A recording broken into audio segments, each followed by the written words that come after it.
Bienvenidos a Conectados con la Cultura.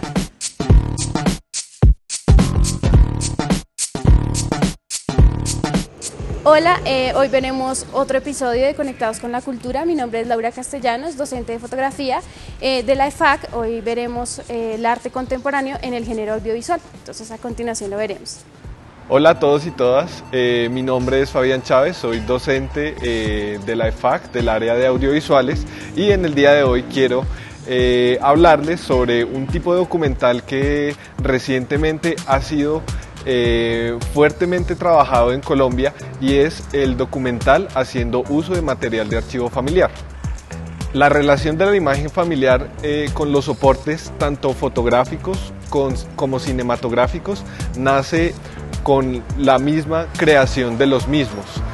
Uno de los temas más representativos de la fotografía en sus inicios fue el retrato familiar, que reemplazaba la pintura en esa época.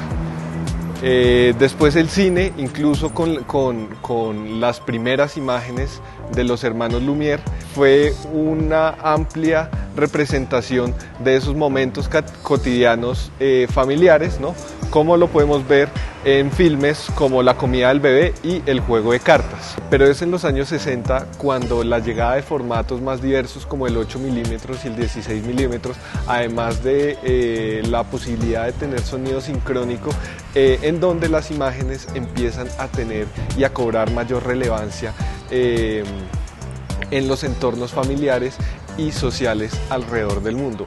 Y en los años 90, con la llegada del video análogo y digital y de cámaras caseras mucho más accesibles para un público en general, en donde se empiezan a generar todo tipo de imágenes que circundan todo lo que es el contexto familiar, ¿no? Partiendo de allí hay que definir pues qué es un film familiar, ¿no? Que sería todo tipo de grabación de película o de video que realizado por una persona de su familia describe los momentos importantes y las relaciones internas de las familias que allí se representan. Haciendo uso de este material visual, los documentalistas entran en un periodo de reflexión, ¿no? En donde empiezan a concebir una serie de ideas de momentos importantes que los marcaron en el pasado, ¿no? De las relaciones que se establecen con las diferentes personas, de quienes están y quienes ahora no están, y de los cambios que sufre su contexto a lo largo de los años. A partir de esas reflexiones se generan unas narrativas que de alguna manera pueden llegar a ser muy significativas para un público general. Ahora quiero presentarles 3 películas colombianas que hacen uso del material de archivo familiar. La primera, Como el cielo después de llover, es una película de Mercedes Gaviria, hija del director Víctor Gaviria, que durante el rodaje de la película La mujer del animal, dirigida por su papá, empieza todo un proceso de descripción pues, de los momentos importantes de su familia, su relación con su papá, con su hermano y con su mamá. Mati, ven, Mati. Está buena, métete un rato. Opa, ahora que llover. ¡Mati!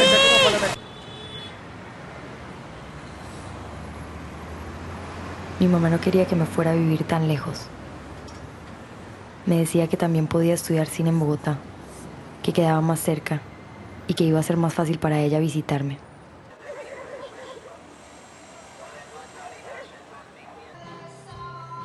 Yo tenía 9 años y se me había metido en la cabeza que quería ser actriz.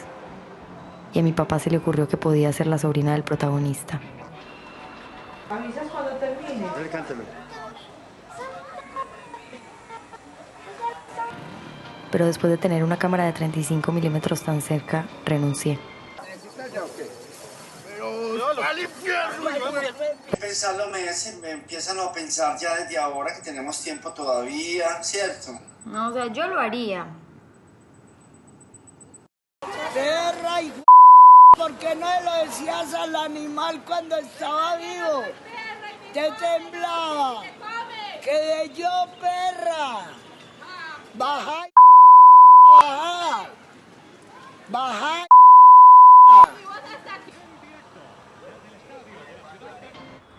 Lo mío era estar del otro lado. Así que después de estudiar cine en Buenos Aires, empecé a trabajar como sonidista. Bueno, esto es un wild track de unas plantas que se van quedando dormidas cuando una mano las toca. Son las 5 de la tarde y se escuchan unos grillitos de fondo. Y lo estoy grabando con un 416. Dale. Acción.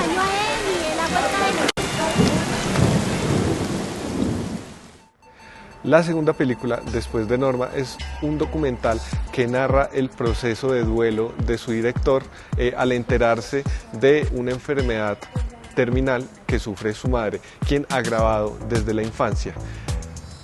A partir de allí reflexiona con su padre sobre la posible ausencia de su madre en un futuro, y todo esto resulta ser todo un proceso catártico en donde el director se relaciona con los conceptos de la muerte, del duelo, de la ausencia, y cómo a partir de estas imágenes puede generarse una reconciliación con la pérdida. Estamos reunidas en la casa de Jorge Botero y Norma, unas candidatas al reinado de la belleza de Sonsón. Ella estaba un poco reacia a esta filmación porque en realidad no, ella dice que solo cine.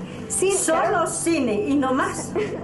Nunca imaginé que esto que grabé a los 8 años se convertiría algún día en una película. Una pausa, señor camarógrafo. Todo empezó cuando mi hermana me llamó al trabajo para contarme qué le habían dicho los médicos. Lo primero que perdió mi mamá fue el habla y la capacidad de tragar. Desde ahí, empecé a construir teorías para tratar de entender por qué se había enfermado. Y después, hice un viaje para recuperar su memoria a través de las fotos que mi papá le había tomado. A la otra derecha, papá. Ya. No quedó bien. Vámonos, eso no vale la pena. Revise esa y revise la otra. Y si le parece que están muy mal... Bueno. Pues sí, no, me encantan los perros, pero digamos que mi miedo no eran los perros. Para mí, yo le tenía miedo a usted.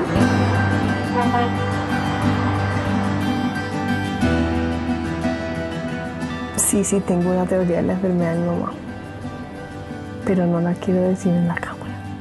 Yo no tuve otra opción que filmarlo todo.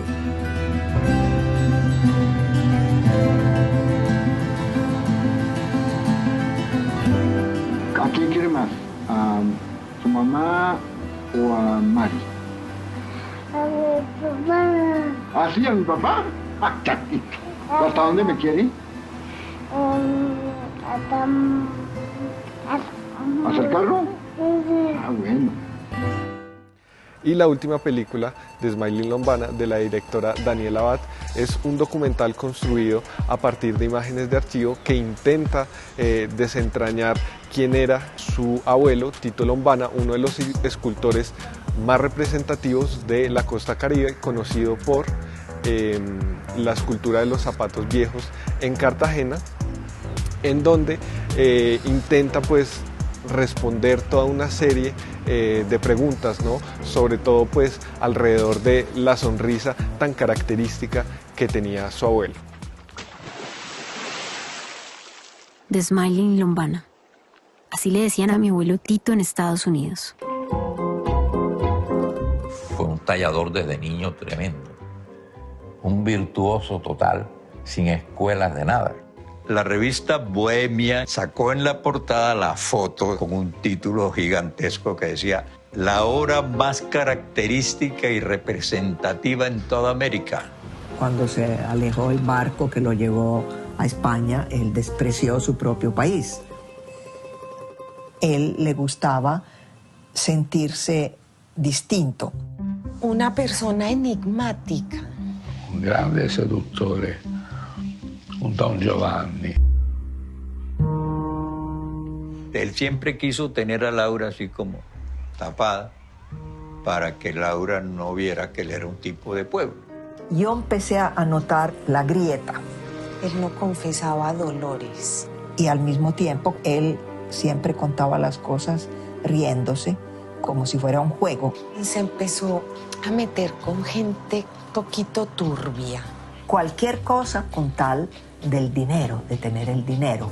For me, he really kept a poker face, that's what we call it, where you don't know what he's thinking. Tito Lombana? He says, I've got something here with me. His name's Tito. He's the big boss. Él destruyó la fe que yo tenía en él, pero el daño más grande al fin lo hizo a sí mismo.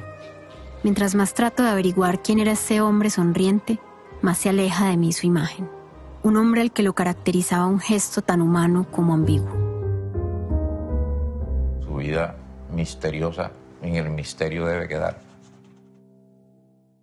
Bueno, y después de esto, quiero darle paso a mi compañera Laura Castellanos, docente de fotografía, para que nos cuente un poco de la fotografía contemporánea. La fotografía contemporánea en Colombia, digamos, deja de ser un hecho histórico o documental y empieza, digamos, el autor o el fotógrafo empieza a meter, digamos, sus emociones, sentimientos dentro de la fotografía. Entonces acá empieza a ver el estudio de la semiología, que es el estudio de los signos o símbolos dentro de las representaciones fotográficas que se realizan, y ya empieza, digamos, el espectador a sentir emociones o sensaciones dentro de esas piezas fotográficas. Entonces la fotografía contemporánea o los fotógrafos contemporáneos empiezan a romper un poco con los conceptos que se llevaban a cabo, con las reglas de composición, iluminación, saturación, ¿sí? Contrastes, y empiezan, digamos, a romper un poco con esto, se hace doble exposición, se empieza a romper un poco con las armonías de color, entonces empiezan a ver colores, digamos, en armonías análogas, digamos, mezcladas con armonías complementarias, ¿sí? Que son colores opuestos, entonces rompe un poco sobre esto. Entonces empieza a tomar, digamos, una relevancia el lenguaje visual, que tiene tres componentes, que es el fotógrafo, el mensaje que quiere transmitir el fotógrafo, usando, pues, como les decía, las técnicas como iluminación, contraste, saturación, ¿sí? Armonías de color, la teoría del color. También empieza a ver el concepto, que son los elementos que van a estar dentro de esa pieza fotográfica, y digamos, también, digámoslo de esta manera, el contexto, que es la ubicación donde están los elementos. Entonces el lenguaje empieza a ser fundamental dentro de, digamos, más implícito dentro de la fotografía contemporánea. Entonces, como les decía, ya son como subrealidades, ya empieza, digamos, a ser un poco más experimental la fotografía, en el cual pues comunica algo en específico, pero ya no es como algo noticioso o histórico, sino pues ya tiene, digamos, un valor cognitivo diferente frente al espectador. A continuación vamos a ver algunos referentes importantes de la fotografía contemporánea en Colombia.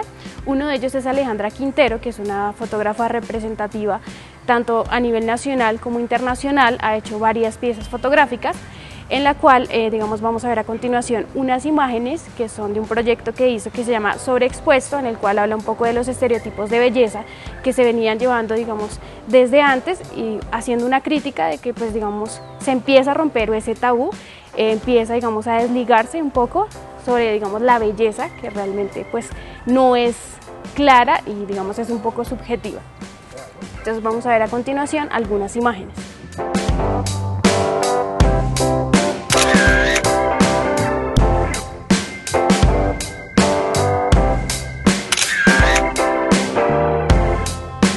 Otro representante importante es Andrés Calderón, que hizo varias piezas fotográficas y es más reconocido por los medios cinematográficos, por sus cortometrajes que ha realizado acá en Colombia y en otros países.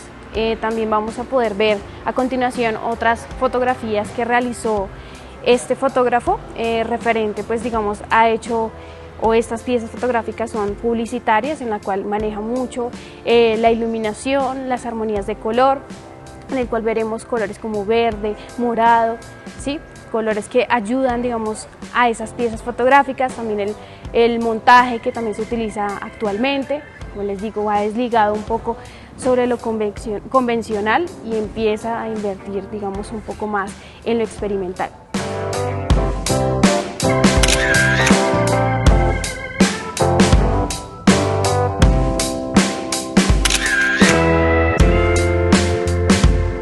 A continuación veremos otro representante que es Santiago Forero, que empieza a romper un poco los estereotipos que se llevan de belleza y empieza a implementarse, o digamos, un autorretrato en sus piezas fotográficas, en la cual veremos dos fotografías, una que es de estereotipos, marcando, desligando un poco sobre lo que se llevaba a cabo con la belleza, como les digo que es subjetiva, y empieza, digamos, a mostrar cómo, digamos, la belleza puede ser representada por diferentes, digamos, componentes en referencia a lo estético o lo físico de una persona. También veremos otra imagen que se llama Héroes de Acción, en el cual él pues hace autorretratos de él mismo, en el cual pues se pone, digamos, la vestimenta de personas representativas como bomberos, policías, en el cual pues veremos esto implícito dentro de su serie fotográfica.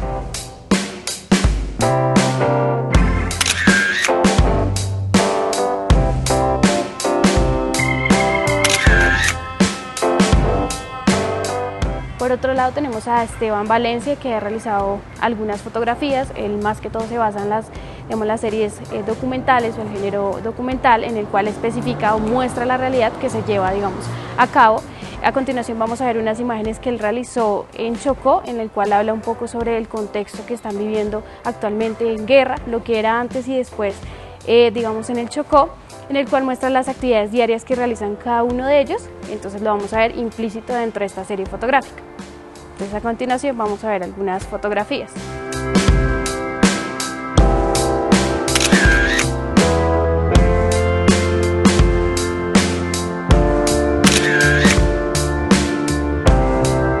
Y por último tenemos a Santiago Escobar, que también, digamos, va muy ligado a Esteban, que muestra como esa realidad que se vive hoy en día y es muy reconocido por la serie fotográfica que realizó, que se llama Colombia, Tierra de Luz. Entonces vamos a ver a continuación algunas de esas imágenes.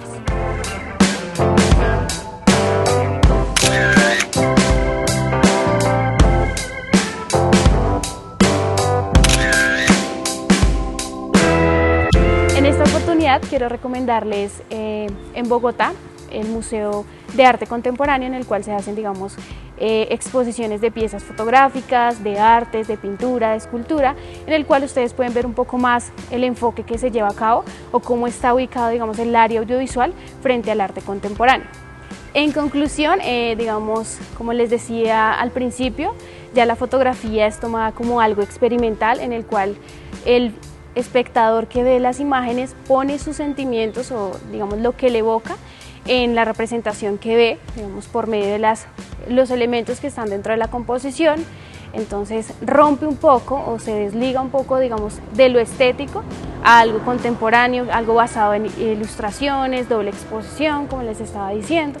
Entonces ya la fotografía deja de ser algo, un hecho histórico, sino que ya empieza a ser algo experimental, por medio, digamos, del rompimiento un poco de lo que ya se llevaba a cabo con lo estético, que es de la fotografía, en lo cual siempre se tiene o se basa en la narrativa visual que puede generar dentro de las composiciones, teniendo en cuenta la semiología y el lenguaje visual dentro de las composiciones. Tanto el cine como la fotografía en este momento se han convertido en dos medios expresivos sumamente importantes para reflexionar sobre las huellas del pasado y para ser un vehículo expresivo de todo lo que pensamos y todo lo que sentimos. Espero que hayan disfrutado Conectados con la Cultura. Esperamos verlos en una próxima versión.